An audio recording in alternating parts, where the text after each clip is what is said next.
Tov Moraï Verabotai, nous abordons ce soir la paracha de Vaïgash, la fameuse rencontre relativement tendue, voire dramatique, qui aurait pu mal tourner, n'était-ce l'assurance diplomatique d'un des partenaires, en l'occurrence Yehuda. Ceci après la vente de Yosef et la descente des enfants de Yaakov, accompagnés de Binyamin, dont était garanti précisément Yehuda, pour rassurer son père et faire en sorte qu'il puisse ramener cet enfant, entre guillemets, le dernier des enfants des tribus d'Israël, qui était tellement, il avait 29 ans à peu près, non, il devait avoir 26 ans. À ce moment-là, Yosef Hatzadik a 30 ans et Sliha, Ani Beshiur. Et il avait 30 ans. Yosef à ce moment-là a 30 ans, il fait en sorte... Benjamin 26, ils ont 4 ans d'écart seulement. Ils ont à peu près, oui, peut-être 5 ans, 6 ans, au grand maximum. Hein. Lorsque Yosef est né chez Lavan, 7 ans, Yaakov Avinu a décidé de quitter Nachon, Lavan a Arami. Rachid, d'autres commentateurs disent, dès que Yosef est né, Yaakov Avinu a senti qu'il est venu celui qui cite Noshel à Esav, celui qui sera en mesure de tenir quête à son frère qui, Esav, Ésaü, d'accord? Ok? Donc à ce moment-là, quand Yaakov quitte, le petit Yosef doit avoir 6 ans. Non, Jacob est resté encore 2 ans en Eretz Israël, avant d'arriver à Hébron. Il y a eu l'affaire de Shrem, de Dina, etc. D'accord? Donc, et puis il est arrivé à Hébron. Après la naissance de Yosef, oui. Yaakov décide de partir, mais il reste 6 ans à travailler encore pour son salaire. Non. Il est resté 20 ans chez Lavan. Il est resté 20 ans, effectivement. 7 ans pour Léa, 7 ans pour Rachel, oui. Et encore 6 ans pour sa mascorette. Et encore 6 ans, oui, effectivement. Donc il reste 6 ans quand il est sorti. D'après ce qu'on elle sait, est restée à Gara pendant longtemps déjà. Oui. Et Yosef serait né vers la fin et il quitte à ce moment-là. Bon, en gros, il y a, disons, un écart de 5-6 ans, peut-être un peu plus, entre Yosef et Binyamin. Et d'ailleurs, lorsque Binyamin descend en Égypte avec tout le monde, avec le patriarche, etc., on dit de lui qu'il avait déjà 10 enfants. Nachon? Bon, ça n'est pas un petit gamin, mais c'est celui qui encore va témoigner pour Yaakov Avinu de l'affection qui lui manque vis-à-vis de Yosef. D'accord? Or, le stratagème de Yosef Hatzadik, dès lors qu'il a repéré qu'il s'agit de ses frères, dès la première fois, Nachon, et qu'il a mis dans les sacs de provisions l'argent qu'ils avaient payé pour les intimider ensuite et les accuser. Alors, ils vont ramener cet argent et Yaakov Avinu s'inquiète, il dit pourquoi vous avez raconté à ce magistrat, ce vice-pharaon, il ne sait pas qu'il s'agit de Yosef, pourquoi lui avez-vous raconté que vous aviez un frère et qu'il exige sa descente pour prouver que vous n'êtes pas des Meraglim, des espions, etc., etc. Mais on va voir tout ça, si vous voulez, au fil des psukim, des versets de la paracha de Vaïgash. À la fin de Miketz, donc Yosef va prendre la décision d'incarcérer uniquement l'auteur du vol de la coupe, la fameuse coupe, le Gavia, avec laquelle il prétend connaître les dessous et les dessus et les dessous de chaque chose, hein? de deviner les choses secrètes. Et donc, c'est pour lui, le but de Yosef est clair, il est tout à fait clair. Il veut soi-disant, aux yeux de ses frères, maintenir Binyamin comme s'il allait l'incarcérer ou le traiter d'esclave, dans le but que les frères voir s'ils vont le laisser ou s'ils vont Voilà, il veut faire une seconde expérience pour savoir si l'affaire de Binyamin est une seconde affaire Yosef. Il veut recommencer l'histoire de Yosef, de sa propre histoire, à travers son frère, à travers son jeune frère, fils de la même maman, en l'occurrence, Binyamin. Et il va se heurter à l'opposition très diplomatique de notre paracha de Vayigash Elav Yehuda. Mais est-ce qu'en fait, Yosef ne veut pas, là, c'est-à-dire qu'il n'est pas surpris par ce qui se passe, il n'attendait pas, c'est la réaction de Yehuda, mais ce qu'il veut pas, c'est peut-être que ce qu'il voulait, c'était garder Binyamin avec lui, que les frères retournent chez leur père, et lui remonter parce qu'il peut-être en pensant qu'il est le quatrième, le quatrième pied de la Merkaba, oui. Et ceci, nous allons le voir dans... Et rebâtir le peuple avec Binyamin.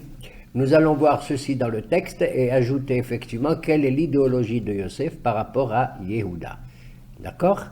Donc, en lisant les psukim, nous allons voir exactement les dessous de cette affaire que je vous demande instamment de lire, monsieur.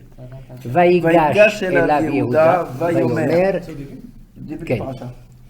Vayigash Elav Yehuda, Vayomer. Vayigash Elav Yehuda, Vayomer. Bi Adoni. Yedaberna Avdecha, Davar Beozne Adoni. Alors, vous allez voir. Vayigash Elav Yehuda. Yehuda s'approche de qui? De Yosef. Que veut dire le mot Vayigash en hébreu? La guéchette, il s'est adressé. Il s'est adressé. Si c'est pour s'adresser, pas seulement Vaïga, si c'est pour s'adresser, il a fallu qu'il dise Vayomer. Vayomer est la Yehuda. Il se présente. Il se présente, plus que présente, pas seulement se présenter. Il est allé vers lui. Le mot Vaïgash, ça veut dire s'approcher pour une certaine confrontation, qui au début est douce apparemment, mais qui veut indiquer qu'il va y avoir des conséquences dans cette approche. Voilà. Elle est indécise, et c'est comme ça qu'il faut traduire. Nos hachamim dans le Midrash nous disent Kihine hamelachim avru yahdav noadu, comme des rois qui sont hostiles l'un vis-à-vis de l'autre, se rencontrent, et à travers cette rencontre va surgir une catastrophe, Abru Yahdav, qui vont se quereller mutuellement. Mais ceci, Yehuda ne le manifeste pas encore, mais il semble déterminé comme un fin diplomate pour aboutir à ce qu'il veut, à savoir sauver qui? Binyamin, que cet homme, à la fin de Parashat de Miketz, veut prendre comme esclave, puisqu'il est considéré, d'ailleurs par tout le monde, pas seulement par Yosef, mais même par les frères de Binyamin, comme étant un gamin, un personnage qui a volé la coupe de Yosef Hatzadik. D'accord? Et aucun autre frère ne prend la parole si ce n'est que Yehuda. Voilà pourquoi Yehuda va mériter le titre de la royauté. Il se verra couronné par Yaakov Avinu la semaine prochaine dans la parashat de Vaïhi comme étant la tribu royale, duquel va descendre qui? David Amelech. David Amelech. C'est lui qui s'adresse à Yosef parce que c'est lui qui. Vaïgash, il s'approche comme pour une confrontation, mais une douce confrontation. C'est lui qui s'est engagé vis-à-vis de Yaakov. Écoute-moi, tu te trouves devant un roi. Yosef est un vice-roi, un vice-pharaon, c'est pas n'importe qui, d'accord? Ils ne savent pas de qui il s'agit. Ils parlent l'égyptien pur, et il y a un traducteur à côté et tout, donc tout est très officiel, tout est très pompeux. Il faut voir l'environnement, d'accord? Il faut voir cet environnement. Et donc, le seul qui prend la parole, c'est Yehuda. Reuven, malheureusement, il vaut mieux qu'il ne prenne pas la parole. Pourquoi? Parce que quand il a promis à son père Yaakov, laisse-nous partir et on prend Binyamin pour pouvoir à nouveau assurer nos provisions, parce que c'est la famine, on doit redescendre. Il a dit si je ne réussis pas à ramener Binyamin, tu tueras mes deux enfants. Mais bon, d'ailleurs, Rachi là-bas, il dit Bechor Shote. On a affaire à un aîné qui complètement, il a perdu un peu la boule, pour ainsi dire. Yehuda, plus malin, attend. Il dit, je ne veux pas rien demander à mon père maintenant. J'attends que les sacs ont fini les provisions qu'on a amenées. Et une fois qu'on a fini, à ce moment-là, on peut prendre. Voilà, Yaakov est obligé d'accéder à notre demande, de redescendre en Égypte, accompagné de Binyamin, qui est pourtant l'élu de son cœur, parce qu'il voit dans Binyamin un second Yosef, et que Binyamin c'est le fils de sa vieillesse, etc., etc. Et c'est le petit qui est né, comme on le sait, dans les conditions, à la mort de sa maman, etc. D'accord? Et donc il a l'art d'attendre que le frigidaire se vide pour faire cette demande à son père. Il est déjà diplomate en réalité. Il est déjà diplomate au départ. Déjà au départ. Et lui, de quoi il a sorti sa demande, il dit écoute, il faut descendre. De toute façon, on n'a pas le choix, etc. Moi, je me porte garant. Anochi et Hervé, je me porte garant pour la santé et je ramènerai Binyamin. Et si je ne ramène pas par hasard, j'aurais péché contre toi, mon père, tous les jours de ma vie. Ça veut dire kolayamim, aussi bien dans ce monde-ci que dans le Olam Haba. Ça veut dire que c'est un engagement total, plein et entier. Il est prêt à prendre la place même de Binyamin, à mourir pour lui, ici-bas comme là-haut, etc., etc. Ce que finalement, Yaakov accède à sa demande et il va. Et là, devant le drame qui se pose devant lui, mon frère Binyamin, ça y est, il va être incarcéré et tout. Qu'est-ce qu'il faut faire? Et Yosef leur dit, vous, quant à vous, je le garde, Binyamin. Quant à vous, vous retournez, Alou el abichem beshalom, c'est la fin de la paracha précédente. Retournez chez votre père en bonne santé, sain et sauf. Voilà, je suis un homme juste et droit. Le sous-entendu pour l'instant de Yosef est clair. Il veut rester en Égypte, il veut séparer Binyamin de toute cette bande de frères qui l'ont vendu, etc., pour l'instant, et couper les ponts, pour ainsi dire, même s'il a lui-même un idéal qui reste encore un idéal, je dirais, patriarcal. Il a le fondement moral d'Abraham, de Yitzhak et même de Yaakov, qu'il suspecte quelque part, peut-être. Étant donné qu'il a posé la question à ses frères au début, à Od Abihai, est-ce que mon père, il est encore vivant? On va voir qu'il va reprendre cette phrase bientôt. Est-ce que mon père est encore vivant? Mais de manière ironique, et on le verra. Vaïgash Elav Yehuda, ce moment-là, Yehuda s'approche de lui, et il lui dit, Yedaberna Adoni, Davar Beozne Adoni. C'est incroyable. Si tu as quelque chose à dire, tu n'as qu'à le dire. Il lui dit, Yedaberna Abdecha Davar Beozne Adoni, que ton serviteur veuille transmettre à mon maître, toi, monsieur le vice-pharaon, à tes oreilles, comme si le message qu'il va lui transmettre est très très secret, d'une part, et comme si quand tu t'adresses, tu parles comme ça veut dire, j'ose pas pousser un hurlement ou t'attaquer directement, parce que je te prends en considération, je veux pas dire à haute voix devant tout le monde qui est là, ce que j'ai à te dire. Quand tu dis à quelqu'un, et tu sais qu'il y a une confrontation, tu dis, monsieur, approchez-vous, j'ai quelque chose à vous dire, monsieur Shmuel, j'ai quelque chose à vous dire. Tout le monde est là, dit Khled. On se demande ce qui va arriver. Vous avez compris? Le ton que ça, oui. Mais oui. Le ton veut tout dire. Mon cher Shmuel, tendez l'oreille, j'ai quelque chose à vous dire. D'accord? Là déjà, et les autres, ils sont vraiment muets. Aucun des frères n'ose intervenir. Et là se manifeste la grandeur de qui? De Yehuda. Et d'Abernin, Bi Adoni. Quels sont les premiers mots? Bi Adoni. Comment tu traduis Bi Adoni? Allez, dis-moi toi. Hein? Aliyah, ya Baba. Je donne le ton. Il y en a qui traduisent. Je vous en prie, pardon monsieur, en ce qui me concerne, monsieur le vice-pharaon, pas du tout. Bi Adoni. Toute cette histoire, c'est moi qui la porte sur mes épaules. Bi Adoni. Ça veut dire c'est moi qui prends l'affaire en main, y compris devant toi. Vous avez compris? Bi Adoni. Yedaberna abdecha dabar beozne Adoni ki chamocha ki Pharaon. Car tu as la même valeur que le pharaon lui-même. Ça veut dire la décision que monsieur l'étranger, monsieur le vice-pharaon qui est en face de moi peut prendre, ne peut pas souffrir d'handicap. Vous n'avez pas besoin de demander l'autorisation à aucune autre autorité parce que vous êtes l'équivalent de qui? De Pharaon. L'équivalent de Pharaon. Vous êtes l'équivalent de Pharaon qui a la preuve, ce vaïgash, c'est quelque chose, une confrontation. Hein? Il s'approche comme ça avec une certaine détermination, encore mesurée, encore. La preuve, et que la colère, et que votre colère ne s'enflamme pas contre votre serviteur. S'il dit ça, c'est que précisément, il risquait d'attirer sur lui le cours de ce monsieur-là. Comment il s'appelle ce monsieur? Yosef. Ah, il s'appelle Tzafnat Paneah. Il le nomme pas ici, mais pour Monsieur Tzafnat Paneah, c'est le révélateur des rêves. Le révélateur des rêves. Non, c'est marqué dans la paracha. Quand Paro lui donne les responsabilités, il lui donne le nom de Tzafnat Paneah.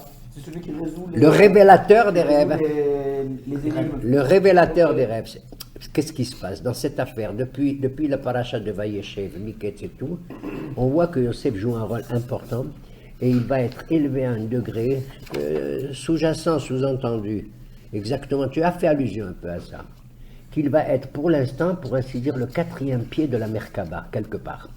Il va monter à un degré de patriarcal. Il n'est pas que le fils de Yaakov. Maintenant, j'allais dire presque, il va remplacer, il va prendre la succession déjà de Yaakov. C'est pas le fils en tant que fils, comme tous les autres frères, d'accord?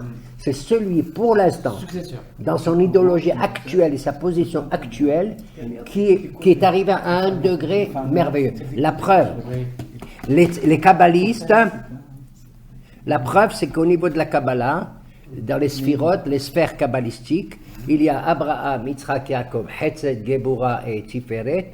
En dessous, il y a quoi? Yesod. Ça dit qu'il y a Yesod Olam. Et qui c'est Yesod Olam? C'est Yosef.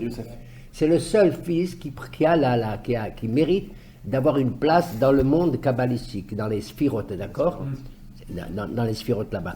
D'ailleurs, lorsque Yaakov plus tard viendra, à la fin de la paracha, puisqu'il va se résoudre à descendre en Égypte, il n'a pas le choix, puisqu'on va lui annoncer, tu sais, en vérité, Yosef, il est vivant, et tu sais. D'ailleurs, il a fallu ménager la nouvelle. Pourquoi? Il a fallu qu'on fasse appel à une grande musicienne. Ah oui? Oui, pour annoncer comment on va annoncer à papa, quand tout s'est bien déroulé et tout, et que Yosef dit, vous allez monter, amener papa et tout, et tout, et tout. Serah Batacher.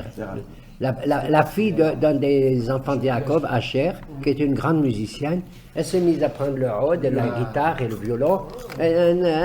Yosef, Yosef, Yosef, Aynana Yosef, Haïle Viva Yosef, Zama Tzafnat Paneah, Yosef. Et il entend. Maintenant, Yaakov, il est là, elle ne s'adresse pas directement à lui. Il y a des gens, chantent comme ça, indirectement et tout, lui il entend comme ça. Comme si c'était une espérance, comme si c'était un rêve et qu'elle espère et qu'elle prophétise ou comme ça. Il est là, il entend. Pour permettre aux autres, après, d'annoncer ouvertement que Yosef, il va, oui, on l'a vu, c'est vrai, papa. Oui, c'est vrai. L'amrot, en dépit de tout, il va s'évanouir. Il va s'évanouir parce que l'Ohémin Laïm, il n'a pas cru et tout, il a fallu le soutenir, etc. pour qu'il a. Et pourquoi je dis ça? Parce que quand Yaakov va descendre à nouveau avec 70 personnes, sinon plus, mais on va nommer 70, pourquoi ils sont au nombre de 70 dans la paracha? Les membres de sa famille, on ne compte pas tout le monde, on dit il y en a. On donne les noms, tout ça fait 70. En gros, c'est parce que quand on va dans la Galoute, on doit être l'équivalent des 70 nations, Shivaim ou Motaola, pour ensuite remonter de la Galoute et prendre tous les nitzotzot qu'il y a là-bas, etc., etc. Quand Yaakov rencontre Yosef, c'est Yosef qui va à la rencontre de Yaakov, il va prendre son char, un char, tu sais, un peu de pharaonique, n'est-ce pas? Et il va aller vers lui, vers son père. Et à ce moment-là, le verset là-bas, il dit dans Vaïgash, Vayera el Aviv, il se manifesta à son père. Le mot Vayera, ça vous dit quelque chose encore? La paracha de Vayera. Vayera Hashem et Abraham. L'Éternel se révéla.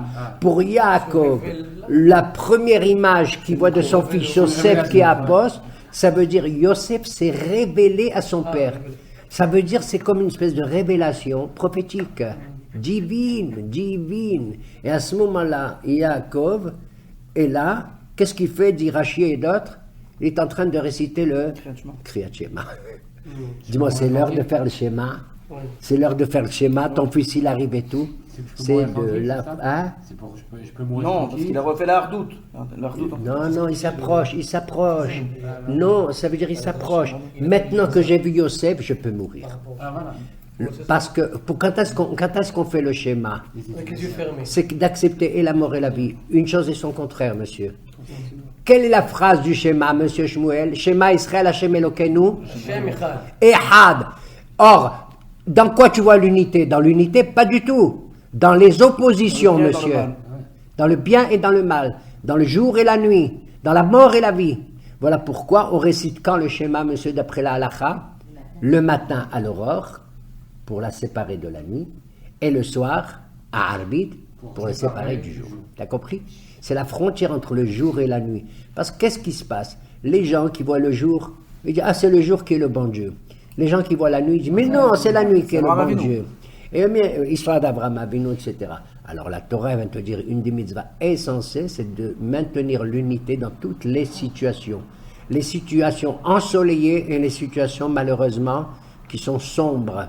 Parce que la nuit est l'expression de l'exil et des douleurs que nous traversons, des épreuves, etc. etc. En même temps, En jour- dépit de tout, tu dois dire qu'Hachem, il est Ehad. Quand Yaakov voit se révéler à lui Yosef, comme ça de loin, et à ce moment-là, il fait le schéma. Pas parce que c'était l'heure d'Afka du Séma, ça veut dire maintenant, ça y est, j'ai retrouvé l'unité de la famille qui est là, etc., etc. Bi Adoni dit, comment il s'appelle, la paracha? Tout est en moi, dit Yehuda, et Daberna Abdecha Damar, Beozne Adoni. On a vu quelqu'un qui parle comme ça. Ki chamocha ke paro, car tu es comme le pharaon. Les midrashim sont nombreux là-dessus, qui font comprendre à Yosef, parce que Yosef c'est un personnage incroyable, d'une intelligence prodigieuse. Écoute, un bonhomme qui fait des rêves pareils qui vont se réaliser maintenant, parce qu'ils se prosternent devant lui. Oui. Ils se prosternent tous. Et d'ailleurs, que l'on le veuille ou non, il veut aussi quelque part que son père, quelque part, se prosterne. On n'a pas le temps de le voir maintenant, d'accord?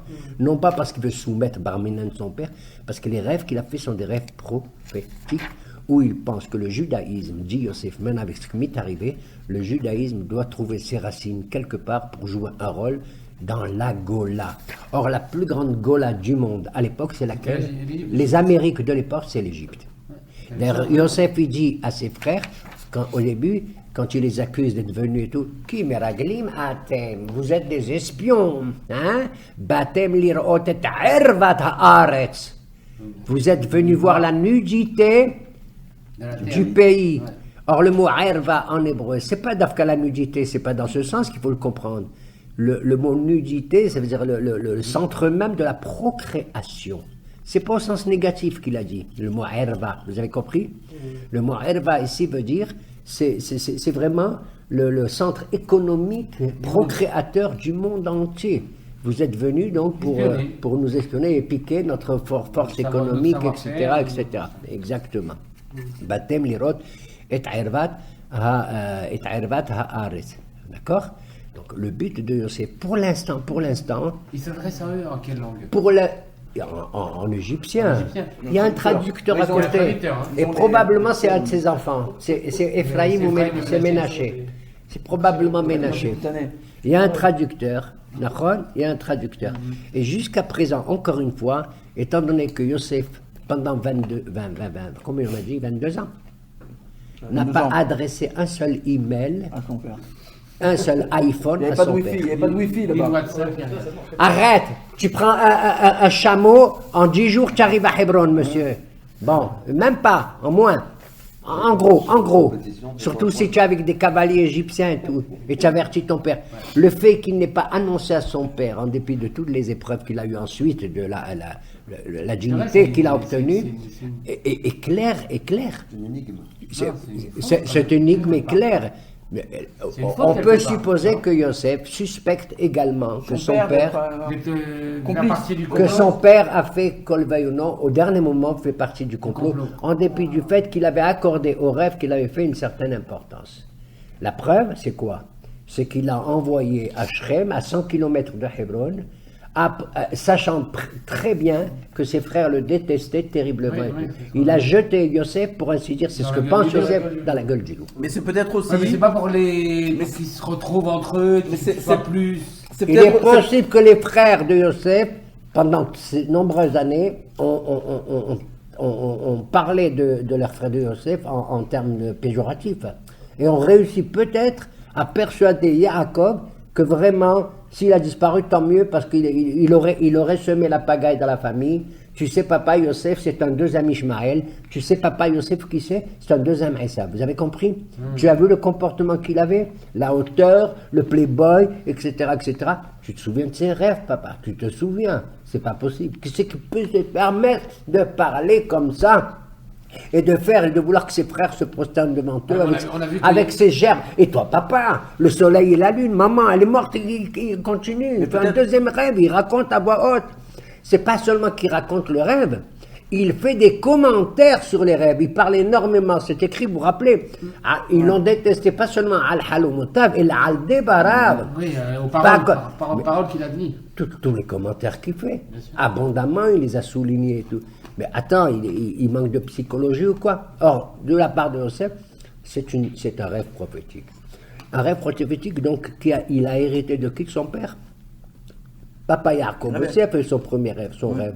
L'histoire du rêve de l'échelle et tout, Nachon. Yosef fait des rêves. Là où va Yosef, les gens se mettent à rêver. C'est un personnage qui fait rêver tout le monde, monsieur.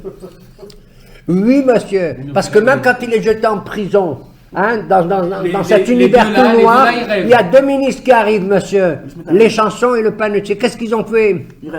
Ils ont fait un rêve, ils les voient comme ça. Qu'est-ce que vous avez? Bedoua Benechem Rahim et tout. Ah, on a fait.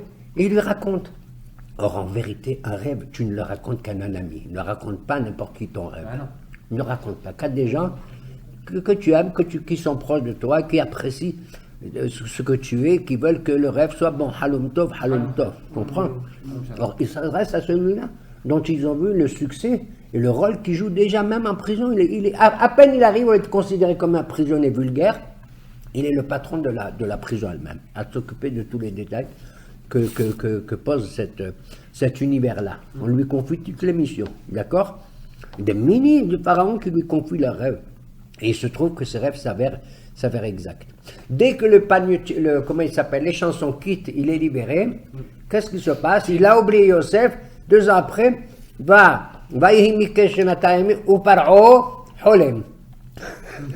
au bout de 2 ans, qu'est-ce qui se passe? Le pharaon, il rêve. Comme s'il n'avait jamais rêvé avant. Mais qu'est-ce que je m'en fous que le pharaon, il rêve?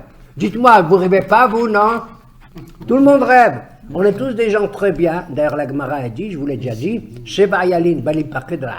Quelqu'un qui en une semaine n'a pas fait un rêve, c'est pas un type bien. Ah oui? Oui, monsieur. Soit le rêve, tu t'en souviens, mais sachez, mes chers amis, que nous rêvons tous. Mais on oublie souvent les rêves. Moi, dernièrement, il y a quelques jours, j'ai rêvé, je l'ai raconté rapidement. J'ai rien compris à ce rêve.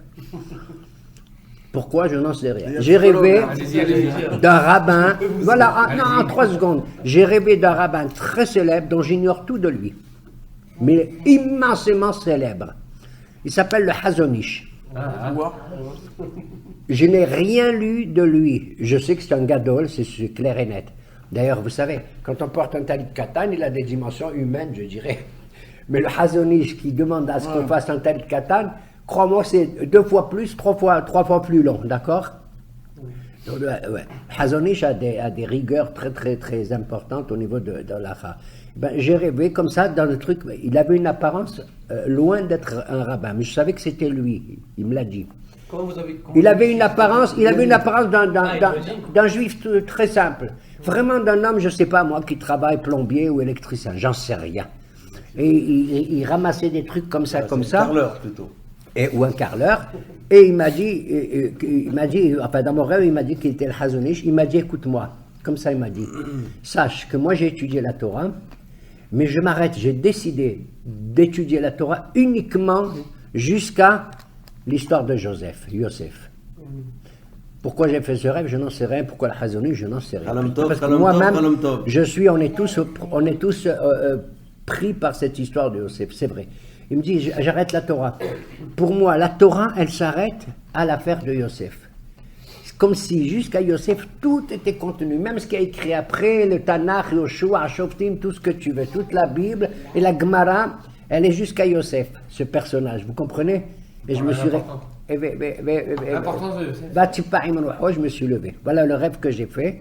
Et jusqu'à présent, j'imagine que il y a dans, puisque c'est tout le livre de Bereshit, il y a tout se passe comme si le livre de Bereshit, c'est la graine, c'est vrai, en plus. le concentré de tout ce qui va se passer ultérieurement. À travers quoi, le lien qu'il y a, et même en vous parlant, je comprends. Toute l'histoire, c'est quoi une histoire? C'est pas l'histoire d'un personnage ou d'une génération, ou même de 2 ou 3 générations. L'histoire du judaïsme, c'est le passage des pères aux enfants. C'est-à-dire les avot, Abraham, Yitzhak et Yaakov, c'est les avot, d'accord? Pour faire passer le message des patriarches aux enfants, c'est pas évident. C'est peut-être ça qu'il a voulu me dire, vous avez compris? Est-ce que le message des patriarches est arrivé jusqu'aux enfants, hein, qui doivent prendre le relais et à leur manière et tout? Et il m'a dit jusqu'à Yosef. C'est ça qu'il voulait me dire. Que l'histoire, c'est le passage des parents aux enfants. Sans faire un jeu de mots, quand Yaakov Avinu a quitté ses parents pour aller là-bas chez Laban, il a dit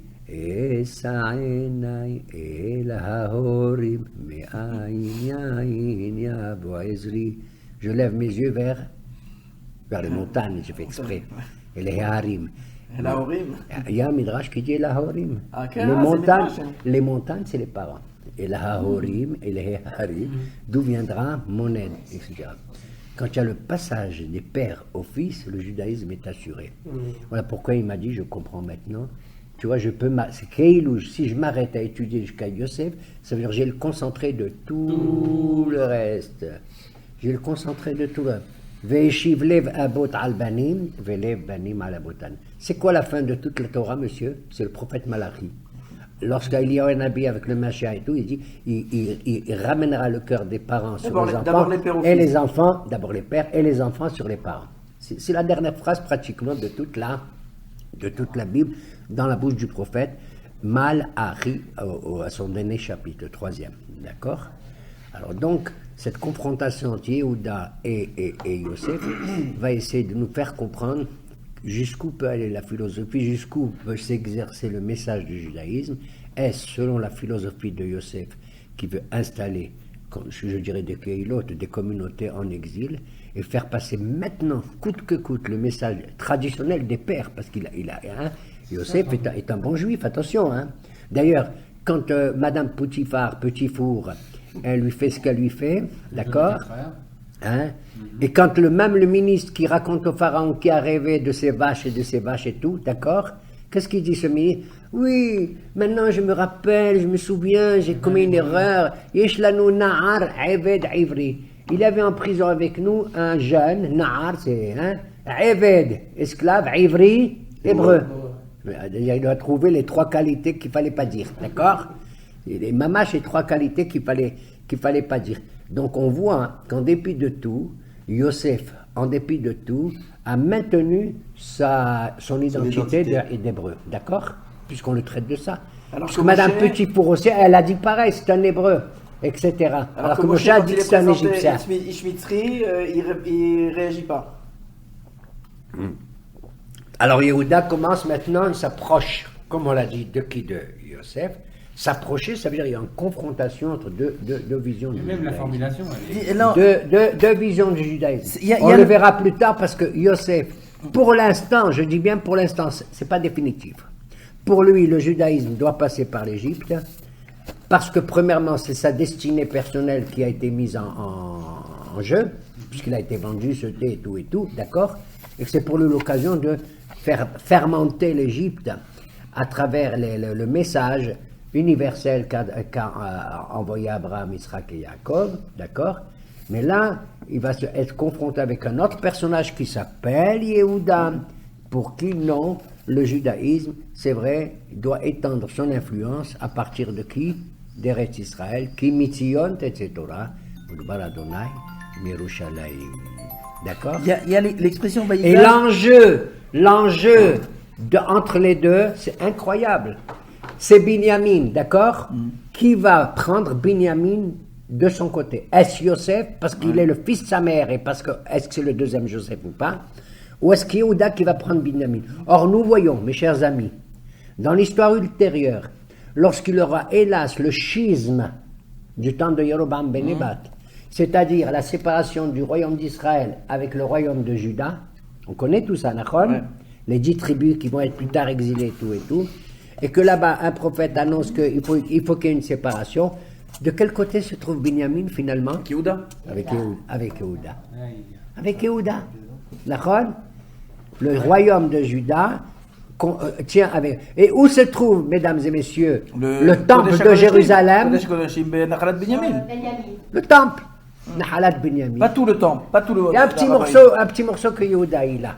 Oui, un petit morceau de rien du tout, mais le territoire du Kodesh HaKodeshim, Arabaït c'est- et tout, c'est Mamash.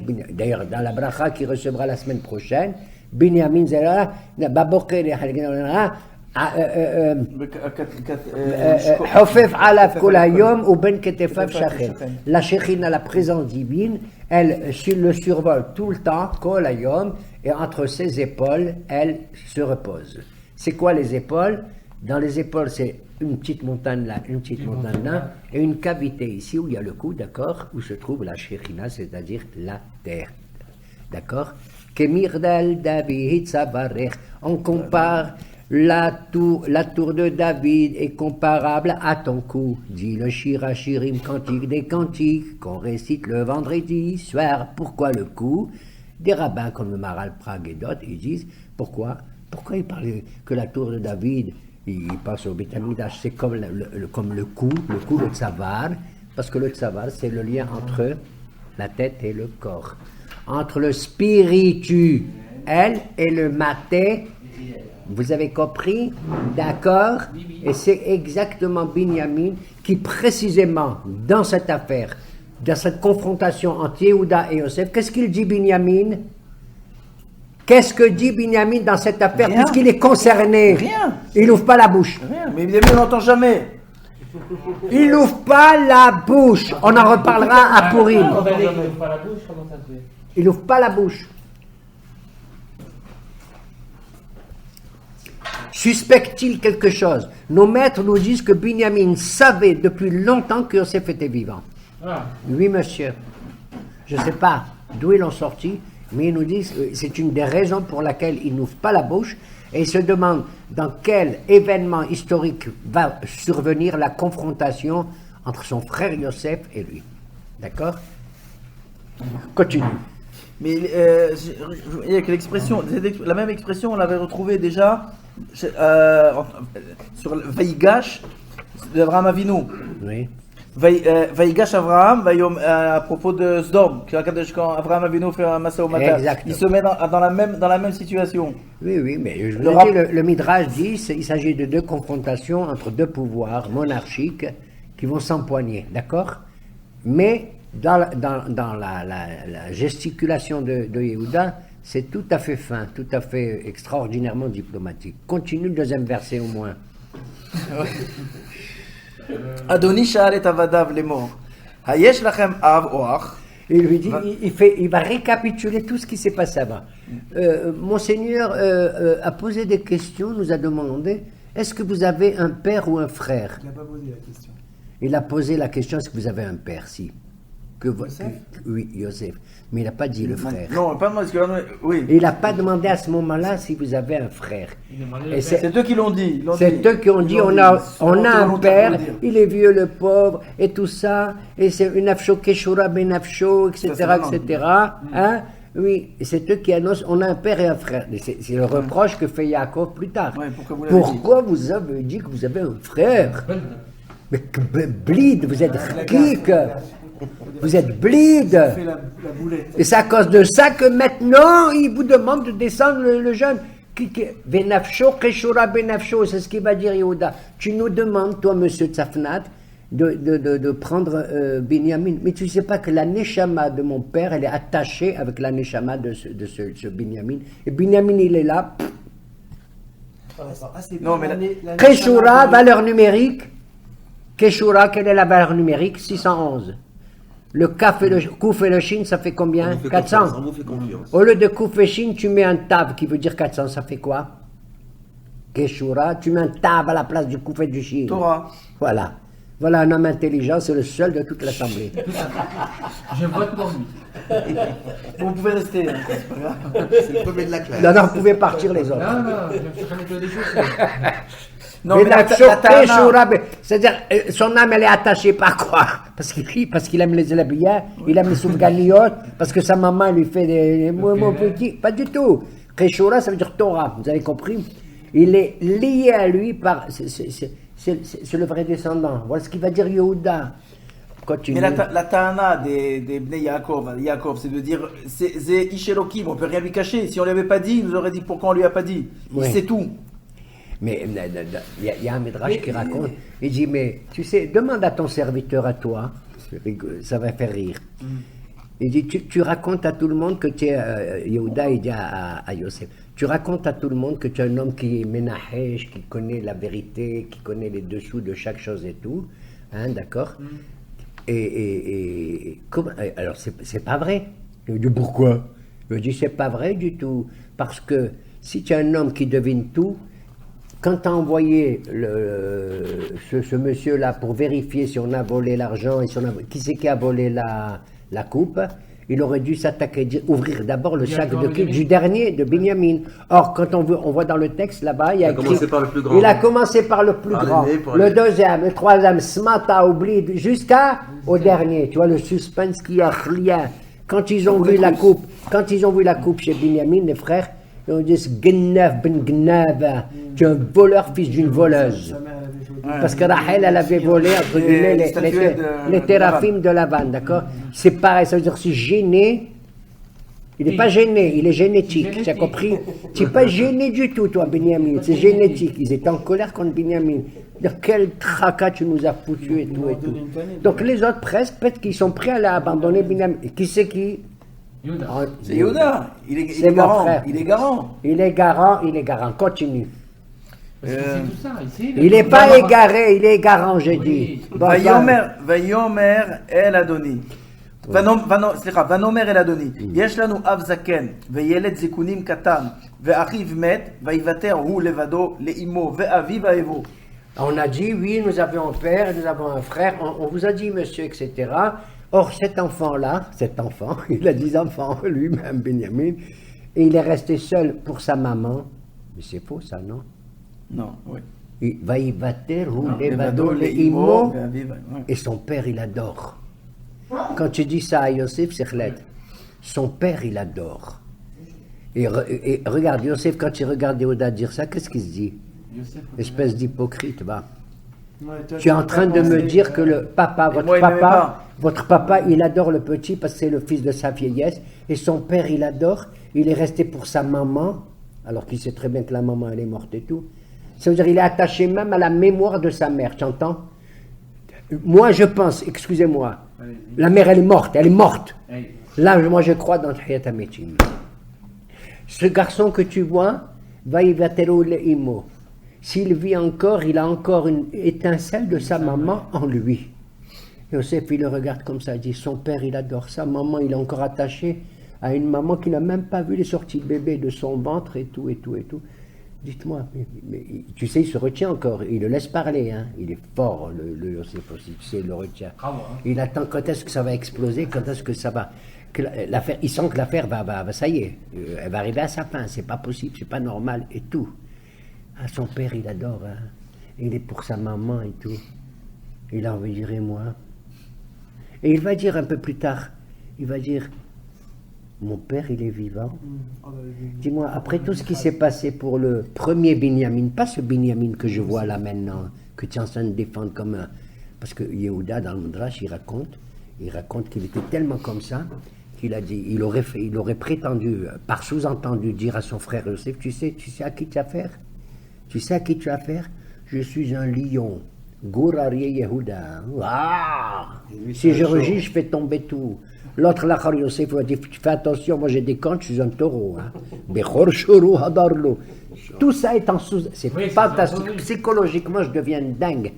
Alors, il lui a dit, tu sais même pas ce qu'on a fait à Shrem là-bas?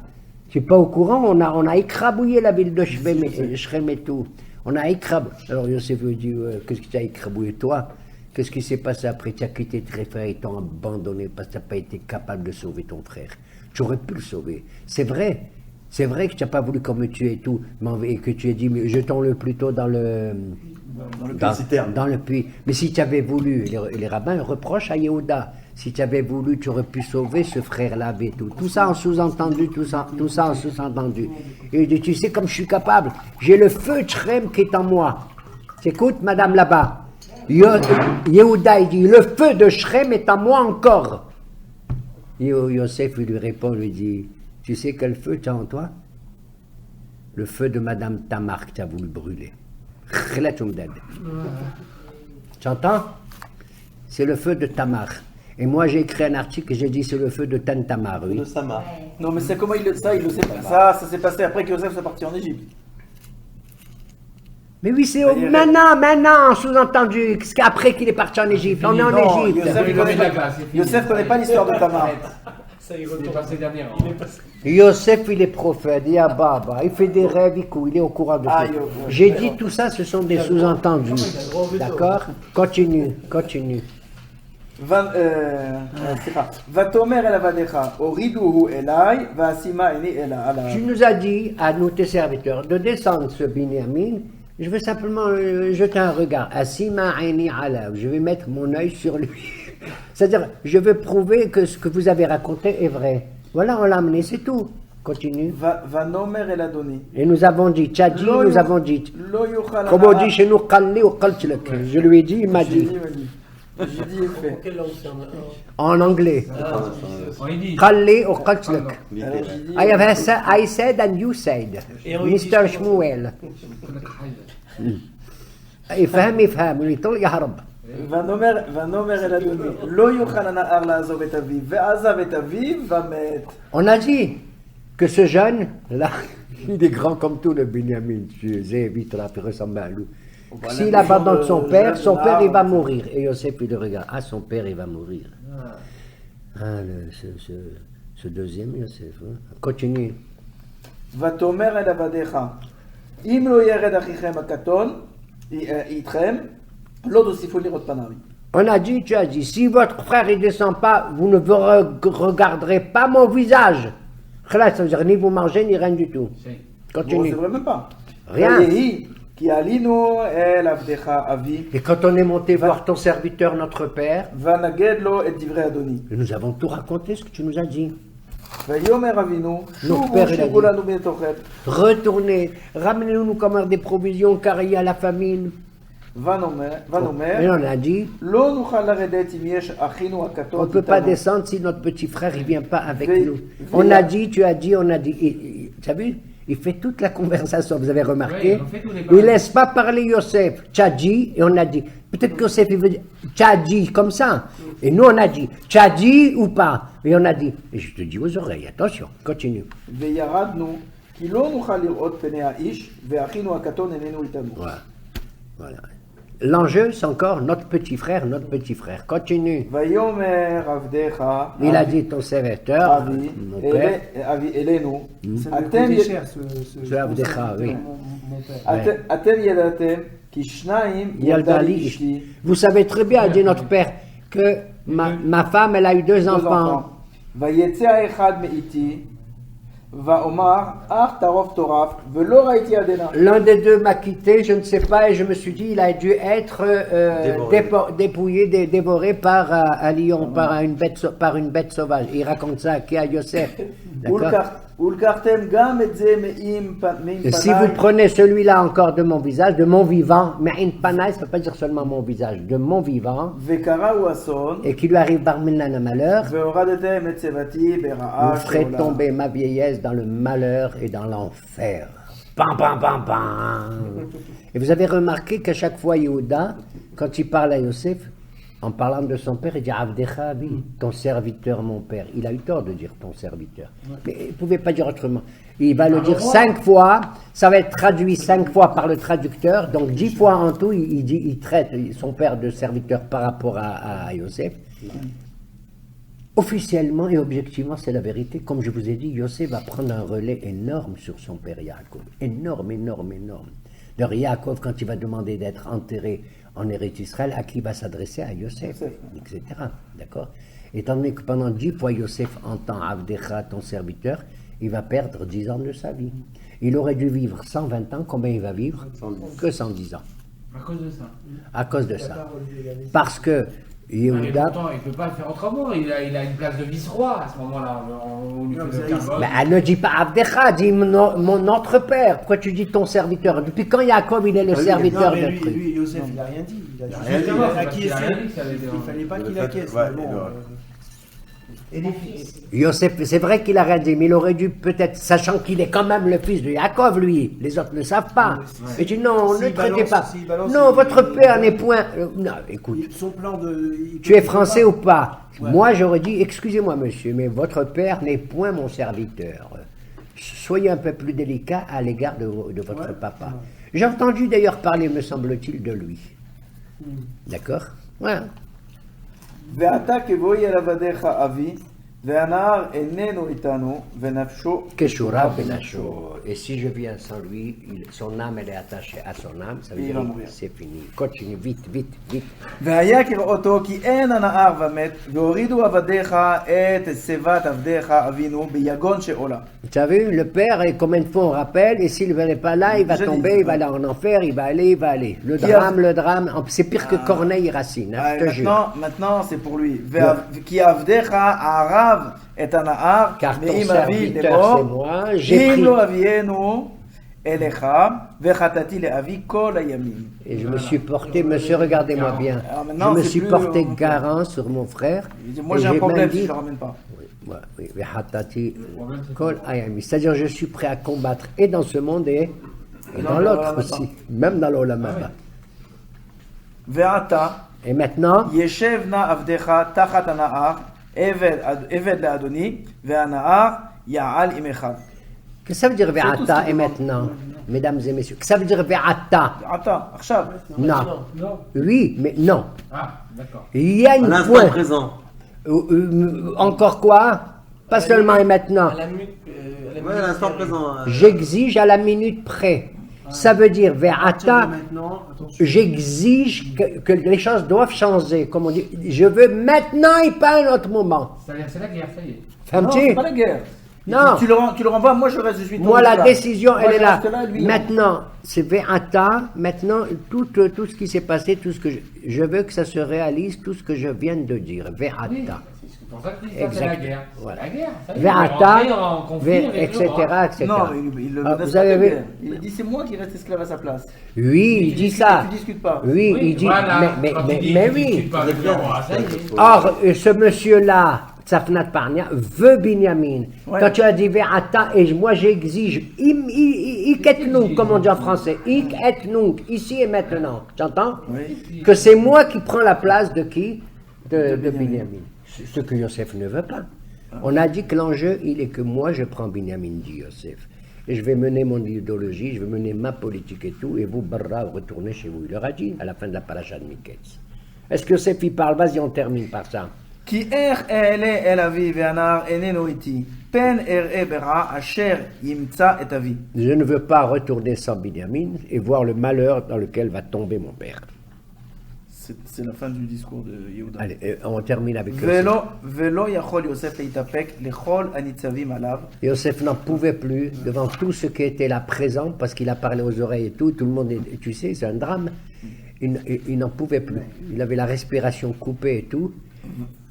ויקרא, הוציאו כל איש מעלי, Il s'est écrié que tout le monde sort. Il s'adressait aux personnalités égyptiennes qui étaient là parce qu'il ne voulait pas se faire reconnaître en présence des étrangers.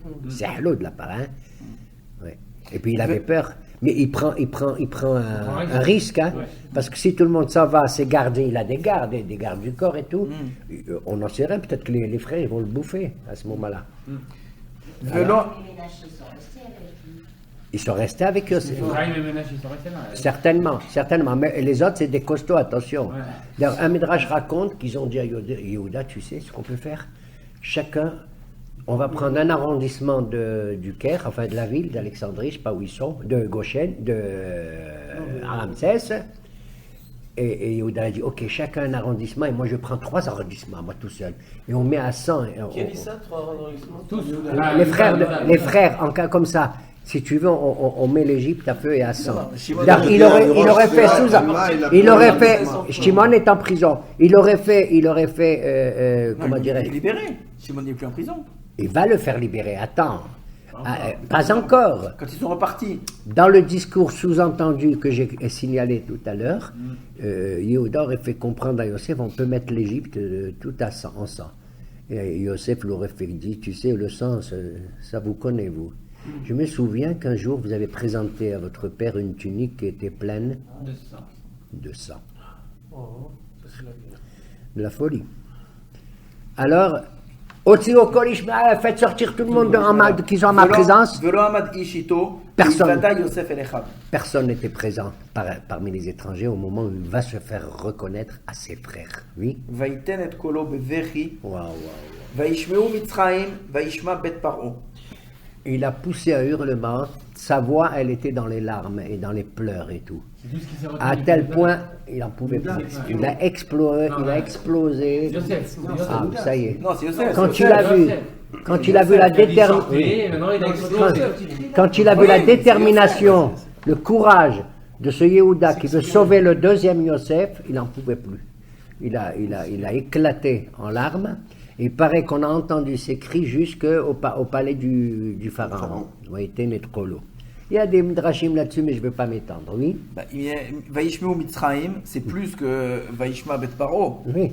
Non, c'est Toute ouais, l'Égypte, toute l'Égypte, d'abord. il dit. Oui, mais on dit d'abord toute l'Égypte et même Bet Paro. C'est inclus. Bet Paro, c'est inclus dans l'Égypte. Oui, Ça veut dire qu'il aurait d'accord. dû écrire bon. le contraire. Et alors, qu'est-ce que ça te dérange Non, qu'on dit dans toute l'Égypte, y compris dans le palais du pharaon? Bon, ça te dérange? C'est ça, les premiers de la classe, ils relèvent tout. Ils relèvent tout. Ici, Yesh Taout Steve. exact. Tzodek.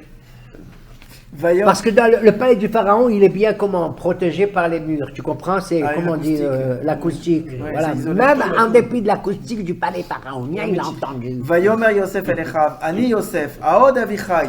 Attends, regarde. Alors là, c'est Regarde comment il en dit. Olivier. il dit Ani Yosef Achichem. Je suis Joseph, votre frère. Non, il n'en dit pas encore. Ani Quoi? Yosef. Ani Yosef, je suis Yosef. Aod Avichai. Est-ce que mon père est vivant? Dites-moi, il se moque de qui? Qui vient de parler depuis 2 heures là, il veut parler. Non. c'est Yehuda pas- vient de c'est dire pas une mon question. père, mon père, mon père, mon père, mon C'est père. pas une question. C'est pas une question, c'est quoi? Hein? Et après tout ce que tu m'as dit, c'est qu'il va mourir si on lui ramène pas Binyamin, tout ça. il y a 30 Et il c'est possible qu'il soit encore vivant après ce qui lui est arrivé déjà. Dites-moi, soi-disant, il est vivant encore, votre père? Moi, d'après ce que tu as raconté, que Nafsho aurait dû Keshorabi mourir Nacho, déjà. et qu'il est en Il est deuil, encore, et que son âme elle va plonger à cause de Binyamin. Elle n'a pas plongé à cause du premier Binyamin, c'est moi, Ani Yosef. Mon père est encore vivant. Là, il en parle en hébreu. Hein? Là, il n'y a plus de traducteur. Oui. Il le dit, qui Pierre, regardez. Continue. Bien sûr qu'il leur parle en hébreu. C'est là, Velo Yachlu Je Echav. révèle. Alors au niveau de la Zéout, non? puisque tous les Égyptiens sont partis, ils parlent en hébreu maintenant. T'as compris? Ils entendent ce mec, Tzafnak, parler un hébreu, mais alors je te dis pas lequel. Extraordinaire. Ils ont dû trembler. Ça sort de l'université, monsieur Il y a eu Shmuel. une modification alors chez Yosef au niveau de la Zéout, tout ça, non? De là? De sa Zéout, de son. Mais la langue, son il parle truc. toujours. Et oui, il avait Non, mais 17 ans. Il avait le fait 17 ans qu'il quand il a passe été de vendu. l'Égyptien à l'hébreu comme ça. Oui. Parce Non, qu'il y a mais l'écrit, il y a le on côté raconte que rationnel. quand il a Il y a eu une interprété le modification. rêve du pharaon, qu'un ange est venu le voir un soir, il lui a enseigné 70 langues. D'accord? C'est fait le Edat Yeshma. Mais je ne vais pas revenir là-dessus. Yosef était un homme qui était fort dans toutes les sciences, politiques, économiques, académiques et dans les langues et tout. D'ailleurs, vous savez que pour faire partie du Sanhedrin, si Dieu veut, lorsqu'il sera à nouveau restauré, le Sanhedrin qui est composé de 71 membres qui siègent aux côtés du temple de Jérusalem. Pour en faire partie, il faut connaître, dit Rambam là-bas dans Ilchot Shoftim, il faut connaître 70 langues. Et les chinois m'ont dit, ce n'est pas d'Afka 70 langues, mais les langues les plus importantes qu'il y a dans le monde. Le chinois. Hein. C'est-à-dire l'anglais, l'arabe constantinois, Non, vous êtes trompé. L'arabe de le tunisien Zama, Keilou. L'espagnol, Et le français, ouais, C'est pas la peine Non, de le dire le français- tunisien parce qu'il parlera déjà en tunisien. Le français, ça sert plus à rien. L'arabe, ça suffit. continue. Ouais, bah, si. Tu es jaloux parce que j'ai pas dit l'arabe marocain, toi. Non, mais c'est ça pas va. grave. Parce que le marocain, tout le monde le parle. De toute façon. Pas besoin de l'apprendre. Les sérieux, ils le parlent. Alors vite, Votre vite. voix en minorité, Veloya- les Marocains, on est contents. Velo Yachlou, ils n'ont pas pu répondre. ולא יכלו אחיו לענות אותו, כי נבהלו מפניו. Ils ont été épouvantés. Hachamim ils Chacun disent, son tour.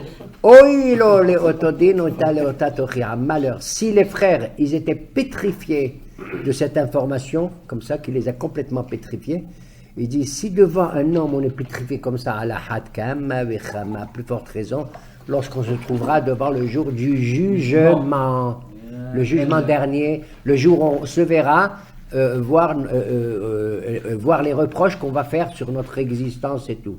Parce qu'en vérité, vous savez, c'est pas le bon Dieu qui fait des reproches. Nous-mêmes, non? Oui. Il y a écrit Teyasrech ra'atech umshobotayech tochiachur. Quand on va au jugement dernier, le bon Dieu, il n'est pas méchant. Il dira le mal barmenan que chacun il a pu faire, qu'il a pu faire, il sera inscrit et ce mal-là, il va être personnifié par quelqu'un qui dit oui, tu te rappelles, tu as fait ça, tu as fait ça. C'est-à-dire c'est la personne elle-même qui se juge. Et je veux rappeler le pirouche d'un arabe qui est l'arrière-grand-père de ma belle-fille, Zichrono Libracha, Zecher Sadik, Rabbi Yosef Messas. Et j'ai appris ça dernièrement, cousin de Rabbi Shalom Messas et tout, qu'il a dit, tu sais, dans Yigdal Elohim Chai, on dit, Gomel ish hasid kemif'alo, noten le rachara kerish'at. Le bon Dieu, il fait du bien à celui qui est hasid et il donne le mal à celui qui est racha. Il a dit, il ne faut pas dire noten le rachara. Lui, il a dit yutan. Yutan. Et il a institué, et il a dit yutan. Pas, je ne donne pas le mal aux méchants, le mal sera donné par celui qui fait le mal. Yutan au passif, hein? Dans le passif. Yutan le rachara kerishato. C'est le mal que la personne fait qui va le juger. Qui va effectivement. D'ailleurs, quand on dit les pirkavot, quand tu fais une mitzvah, tu crées un ange qui sera ton avocat. C'est tout. Toi, tu n'ouvres même pas la bouche. T'as compris? Et celui qui fait barmenan autre chose, il crée un mauvais ange. D'accord? Voilà. Il y a les présanges et les présages. Vas-y. ויאמר יוסף אל אחיו, גשו נא אליי. Approchez-vous de. Vaïchou. Parce qu'ils s'approchent. Approchez-vous de moi. Il va leur montrer la Brit Mila. Oui, non, oui. Voilà. C'est par rapport à la Brit Mila? Oui, continue, on va expliquer. ויאמר, Il leur a אני dit- יוסף אחיכם אשר Comme ils l'ont pas cru, il a dit à אותי Yosef, il מצרימה. dit, je suis Yosef, votre frère, que vous avez vendu en Égypte. Approchez-vous de moi. Il y a des Mfarshim qui disent, il a voulu leur montrer quoi? La Brit Mila. Non, c'est une image. Rachi aussi le dit.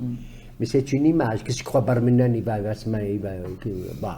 pas exagérer. Il leur mais- prouvait qu'il est de chez eux. Non, ça veut dire je suis l'héritier, c'est ça que ça veut dire. Ça veut dire, regardez, la manière dont je parle, c'est celle d'un homme qui a fait la Brit Mila. C'est un homme, pourquoi on fait la Brit Mila? C'est pour enlever toutes les passions inutiles, d'accord, et les aspirations débordantes qu'on n'a pas besoin. Nous, on a une vie de sainteté, de tranquillité, on aime la famille, on aime notre femme, on veut des enfants et tout. C'est ça qui nous... Tu as compris? C'est ça que ça veut dire. Ça veut dire, tu reconnais un juif, des fois, rien qu'à sa manière de parler, parce qu'il a fait la Brit Mila. Vous entendez? Rien que parce qu'il a fait la Brit Mila, tu sais comment il s'exprime et tout. Maintenant, je vous dis, je suis votre frère. On va terminer bientôt parce que ça y est. Mais qu'est-ce qu'il leur dit? Maintenant, je suis Joseph, votre frère, que vous avez vendu en Égypte. Qu'est-ce que ça veut dire ça? Ça veut dire que là, il exprime clairement, non pas sa vengeance vis-à-vis de eux, mais la vérité. Première étape de l'affaire entre vous et moi, c'est vous qui m'avez vendu. D'abord reconnaissez. Ensuite. C'est vous qui m'avez vendu. Continue. Verset suivant. Verata. Attends, il est Verata. adorable, il est adorable. Et maintenant, אל תעצבו, ולא ואל יפתחי. יכר בעיניכם, כי מכרתם אותי הנה, כי למחיה שלחני אלוהים לפניכם. il y a dans chaque événement plusieurs facettes comment on regarde. La première facette, c'est vous qui m'avez vendu. C'est vrai qu'avant vous, il y avait un problème entre vous et moi et tout. Mais maintenant, Verata, Renversement des situations. Tu entends, toi, le mot verata? Attends. Mais en vérité, ik et nunc, et maintenant, je vais vous expliquer le fond de l'affaire. C'est vrai que physiquement, vous m'avez vendu, d'accord? Mais en vérité, il y a quelqu'un qui vous a utilisé comme des polichinelles. Qui c'est? C'est le bon Dieu qui m'a envoyé pour préparer le terrain économique en votre faveur, d'accord? En votre faveur. Car ça fait 2 ans que la famine est établie. Et ça fait 2 ans que la famine, elle est là. Il reste encore 5 ans. Mais en vérité, quand Jacob va descendre, il n'y aura plus de Rahab. Continue, 3e phrase. וישלחני אלוהים לפניכם, לשום לכם שארית בארץ, ולהחיות לכם לפלטה גדולה. Qui est l'auteur de la vente maintenant? C'est plus vous. Qui c'est? Vayasimeni Elohim. Relis. וישלחני אלוקים. Dieu m'a envoyé. Vous avez compris? De la folie. Donc, il sait plus où- Eux, ils ont peur. C'est C'est plus où les vous qui coupables. m'avez vendu. C'est plus où les Mais vous voyez, regardez, maintenant, j'ai établi une politique économique et tout à cause de la famine. Non, c'est le bon Dieu qui m'a envoyé ici. Vous n'êtes que pantins. oui, Ouais. des shlichim. Mais c'est rien. Dieu, il m'a envoyé. Ah, comment maintenant il arrive à les consoler en donnant cette phrase? Je crois que c'est le Rav Kook, je ne sais plus qui dit comme ça. Quand un homme il fait un péché à Avon et il doit faire la teshuva. Il a fait un Avon très grave, on n'en sait rien. Il fait mamash la teshuva. Après la teshuva, qu'est-ce qu'ils disent les rabbins qui sont un peu foufous? C'est-à-dire comme moi et comme vous tous. Ils disent qu'un type qui fait la teshuva pour le Avon qu'il a fait, s'il a fait des édonotes, un péché volontaire, et qu'il a fait sa teshuva mais ahava, par amour, le bon Dieu, il transforme le péché volontaire en quoi? En zerout, en mérite. Je deviens dingue, que c'est cette histoire. Le type, il a commis des ch'touas, des bêtises et tout. Parce qu'il a fait la teshuva maintenant. Ça veut dire que le type, s'il se rappelle des péchés antérieurs, c'est comme si c'était des mérites. Où on a vu ça? Et s'il fait teshuva meillera, les péchés volontaires deviennent des péchés involontaires. C'est-à-dire, on le juge moins. On est compatissant. Et là, comme on dit, le droit de grâce, etc. etc. Toujours est-il qu'il y a une situation que la teshuva, elle est capable d'arriver à ce degré-là. Ça veut dire, si vous êtes capable, mes frères, de faire teshuva maintenant, le fait que vous m'avez vendu, c'est un avon grave, vous m'avez vendu, d'accord? Si maintenant vous faites teshuva, ce péché grave que vous avez fait à l'encontre de moi, Yosef, va se transformer en quoi? En fait positif et méritoire. Où on a vu ça? Pourquoi? Parce que vous n'êtes pour rien dans ça, c'est le bon Dieu qui m'a envoyé. Où on a vu une philosophie dans Yosef aussi tzaddik que ça. À travers ça, et on conclut, j'apprends que pour Yosef tzaddik, tous les frères, y compris Yehuda, sont des juifs qui vont avoir comme philosophie religieuse que si par hasard ils font un péché, ça peut arriver. Ça peut arriver dans l'existence. Pourquoi? Parce que la teshuva existe. Et que la teshuva est un élément important qu'on ne peut pas se passer d'elle. Mais moi, Yosef, je vous dis, je ne suis pas comme vous. Moi, on m'appelle comment? Yosef? Un tzaddik. Or, un tzaddik, comme Yosef, ne peut pas tomber dans le péché du tout, ne supporte pas du tout le péché. Même s'il s'approche de lui au dernier moment, quand il a failli faire le péché avec Madame Petit Four, et peut tout faire, Madame peut tout faire, là-bas, le Hachamim, ils disent dans des Medrashim, il avait les ongles comme ça, de la passion qu'il avait, elle était belle, elle se faisait belle du matin au soir. On dit qu'il avait des gouttes qui sortaient de tous ses 10 doigts, qu'il a planté dans la terre et tout, il n'en pouvait plus. Et il a vu dans la fenêtre le visage de qui? De son père Yaakov, qui a dit, Baba Laziz, ça va pas, toi, Yosef, tu veux être effacé du pectoral du Kohen Gadol, où il y a les 12 tribus d'Israël et tout. Et il arrive à... Et Yosef, donc, c'est le personnage qu'on appelle le tzaddik. Il est celui qui ne peut pas supporter le péché. D'ailleurs, il le dit. Il dit, Bil'adai Elohim ya'anech non par'o, v'hatati Elohim. Comme il a dit... Yosef ne peut pas. Pour lui, la vraie religion, c'est impossible de faire un péché. Il faut arriver à l'Etzitkut. Mais là, Qu'est-ce qu'elle conclut la Gemara là-bas? Elle dit Bimkom shebaale tshuva omdim em tzadikim yicholim la'amod. Là où ceux qui font la teshuva, ils sont debout, même un tzadik, il n'est pas capable d'être à leur côté. Vous voyez comment? Ça veut dire que c'est impossible. Nous sommes tous faibles quelque part et tout. Yehuda, c'est un Baal Tshuva. Et heureusement qu'il y a Shabbat Tshuva avant Rosh Hashanah et tout, comme il a dit, la paracha, la haftarah de Tshuva Israël Ad Adonai Elohecha. Oui, monsieur, pour conclure votre question. Il n'y a pas Yosef. Non, Il n'y a pas Yosef dans le pectoral. Il n'y a jamais eu Yosef dans le pectoral. Donc, si tu es faux, tu n'auras pas ton nom dans le pectoral. Bon, Oui, c'est-à-dire il n'était pas déjà. Il va l'effacer. Il sera Quoi, il bon, n'était aura- pas? Quoi, il n'était pas? Non, J'ai il pas n'y a compris. pas. Il y a Ephraim pas Yosef. Ménaché. Il y a Pas pas Ephraim, Il y a Ménaché, Ephraim, ses enfants, Ménaché. ok, mais. Mais il est dans le pectoral. Pas Yosef, non. Qu'est-ce qu'il raconte, quoi? Ah, monsieur, vous pensez que le Kohen Gadol, il a Reuben, Shimon, Lévi, etc., et il n'a pas Yosef? Il a Ephraim et Ménaché. Monsieur, mais Ephraim Ménaché, c'est des tribus. Maintenant, parfois, Il fait 13. parfois il est représenté. Yosef, il y a Lévi. Pardon, parfois il est représenté par ses deux enfants, on le verra, effectivement, par Ephraim et Ménaché, c'est le double face de Yosef. Parfois, c'est la tribu de Yosef qui comprend les deux, d'accord? Or, il est dans le pectoral. Monsieur, il est juste avant Binyamin. Il est le 11e et Binyamin le 12e. Yosef est le, et je vais conclure, hein. Yosef, il a comme pierre précieuse l'onyx, le shoham, vous entendez? Et Binyamin, il a yashpé, la jaspe. Yashpé, ça veut dire il a une bouche qui n'ouvre jamais d'ailleurs. Et la pierre de Binyamin, la dernière qu'il a dans le Hoshel Mishpat, elle brille de toutes les couleurs du monde. Tous les tribus, ils ont une seule couleur. Et Binyamin, Par exemple, Reuben, c'est le rubis, c'est rouge. L'autre, c'est noir. Yosef, c'est noir, c'est l'onyx. Elle est là. Ça s'appelle le Shoham. Et je vais te dire, Je pense que c'est Yosef. toi qui penses que non, je vais te dire, quand il a fait son rêve, on conclut. Vous vous rappelez qu'il a fait son rêve? Et il y avait des gerbes autour de moi, et moi j'étais où? Au milieu.